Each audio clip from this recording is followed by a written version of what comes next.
بسم اللہ الرحمن الرحیم۔ السلام علیکم ناظرین۔ وہ 3 بیٹیوں کی ماں تھی اور بیوہ۔ اس نے ایک ایسے شخص سے شادی کر لی جو 4 بچوں کا باپ تھا۔ شادی خفیہ رکھی گئی، دونوں ایک دوسرے سے مخلص تھے اور وہ خاتون سوکن کو سر آنکھوں پر بٹھانے کے لیے تیار تھی۔ پھر اس شخص کی پہلی بیوی کو پتہ چل گیا۔ وہ برے سر روزگار خاتون تھی، اس نے طوفان اٹھا دیا۔ شوہر نے جب دیکھا معاملہ کھل چکا ہے تو اس نے تسلیم کر لیا کہ اس نے شادی کی ہے۔ پہلی بیوی نے مطالبہ کیا، اسے طلاق دے دو۔ شوہر نے انکار کر دیا کہ میں یہ ظلم نہیں کر سکتا۔ پہلی بیوی نے شوہر کے بھائیوں اور بہن کے سامنے معاملہ اٹھایا۔ چونکہ ان کا بھائی خاندان میں ہیرو کے طور پر جانا جاتا تھا، ان کو خوف ہوا کہ خاندان میں عزت نہیں رہے گی۔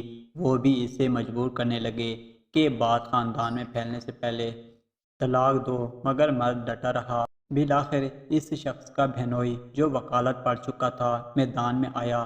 اس نے نہ جانے کیا اور کیسے کیا سالے کو قائل طلاق کے لیے۔ اس شخص نے ایک شرط پر ہاں کی کہ وہ اس کو خرچہ دیتا رہے گا اور بچوں کا سہارا بھی بنے گا۔ طلاق نامہ تیار کروایا گیا یا کیا۔ اس شخص کے بہنوئی نے سالے کی دوسری بیوی سے بات کی اور بتایا وہ ملنا چاہتا ہے اور اسے خاندان میں لانا چاہتا ہے۔ خاتون کی خوشی کی انتہا نہ رہی جس دن وہ بہنوئی اس عورت کے گھر گیا۔ اس نے کئی طرح کے کھانے بنائے، خوب آؤ بھگت کی، بچیوں سے ملایا۔ اس شخص کے بہنوئی نے اسے شیشے میں اتارا اور کہا، یہ کچھ کاغذات ہیں، دستخط کرو، یہ راضی نامہ ہے دونوں سوکنوں کے درمیان۔ خاتون نے دستخط کر دیے اور وہ گھر آ گیا اور بعد میں پتہ چلا وہ طلاق نامے پر سائن تھے۔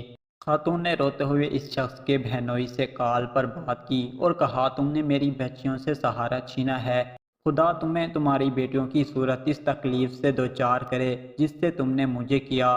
مرد نے کہکا لگایا اور بہت عرصہ دراز تک وہ مرد اور اس چالاکی کی کہانی اپنے دوسرے سالوں کے گھر بیٹھ کر سناتا اور داد سمیٹتا رہا۔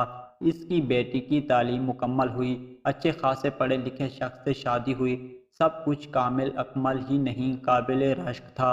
بد دعا سننے والے سوچ رہے تھے کہ اس شخص کو مکافات عمل سے کیوں سامنا نہیں کرنا پڑا۔ اور اب اس شخص کو پتہ چلا کہ اس کی بیٹی کو برین ٹیومر ہے۔ اکلوتی بیٹی کو تکلیف میں دیکھنا نہ جانے اس کے لیے کتنا اذیت ناک ہوگا اور وہ کیسے اس سے دکھ کو جھیلے گا۔ شاید اسے اس بیوہ عورت کی سسکیوں کی گونج سنائی دے اور وہ توبہ کر کے اس سے معافی مانگ لے تو اس کی یہ سزا کم ہو۔ جی ہاں، آپ کہیں گے کیا یہ ممکن ہے؟ باپ کی سزا بیٹی کو ملے کیا؟ اس کا نام مکافات عمل ہے۔ آپ درست ہیں مگر میں بھی غلط نہیں ہوں۔ خدا نے عقل و شعور انسان کو انسان کی فلاح و بہبود کے لیے دیا ہے، اور جب یہ شعور آپ کسی کی تباہی و بربادی کے لیے استعمال کرتے ہیں پھر آپ کو نتائج بھگتنے پڑتے ہیں۔ وحدہ لا شریک خدا کے ہوتے ہوئے زمین پر کسی کے خدا نہ بنیں، اپنے شر کو اپنی فتح اور کامیابی نہ سمجھیں۔ یہ شر جب آپ کی طرف لوٹے گا آپ اس کا مقابلہ کرنے کی سخت خود میں نہیں پائیں گے۔